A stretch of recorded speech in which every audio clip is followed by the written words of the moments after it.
Molekgotla wa Tshwane Peter Sutton o amogetse tshono e nngwe gape go tswa go Meiyara o montshwa wa Tshwane Cilliers Brink.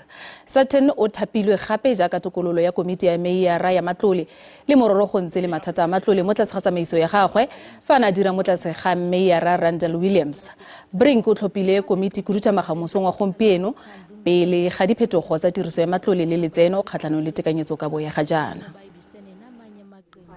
Komiti ya Meiyara wa Tshwane e nang le ditokololo di le 10 tse dingwe tsa tsona ke tse dintšha mme tse dingwe di ntse di le mo komiting le mororo tiragatso ya tsona e ne e se kgatlhisi ebile e lebisitse kwa dipholong tse di sa jeseng diwelang tsa boruni kakaretso go akaretsa le dingongorego tsa thebolelo e bokoa ya ditirelo.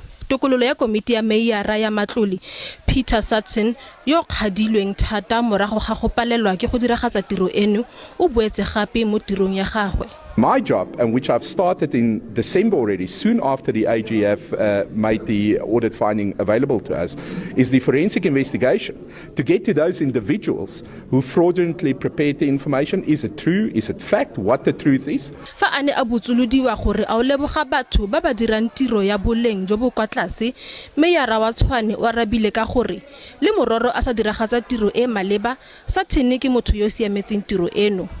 We have to get control of the finances of the city. We've got to devise a financial recovery plan that not only addresses the concerns of the Auditor General. Ditokololo tsotlhe tsa komiti ya Meiyara ke ditokololo tsa puso tshwaraganelo. DA ena le ditokololo di le 5 e leng palo e kwa godimo ya ditokololo mo komiting eno. FF Plus ena le di le 2 go akaretsa le Grandi Tennyson yo boetseng gape jaaka tokololo ya komiti ya Meiyara ya tshireletso ya baagi. Action SA le yona ena le ditokololo di le 2 mo komiting mme IFP ena le tokololo e le 1 fela e leng Molekgotla Tshwane yo beilweng mo mererong ya temothuo. SABC e tshamekang karolo e botlhokwa mo masepaleng ono ena le ditokololo di le 2 mme ga di a abelwa maemo. It's rather disappointing that we have been overlooked once again as a kingmaker in the city of Tshwane. We are actually baffled, and with the communication with my leadership, a reason was given that I'm not attending Section 79 meetings. Therefore, I'm being overlooked. Masepala o mo kgatelelong ya go fetisa tekanyetsokabo e fetotsweng pele moranang a le 14 le tekanyetsokabo e tshitshintsweng ya ngwaga wa ditšhelete wa 2023-24.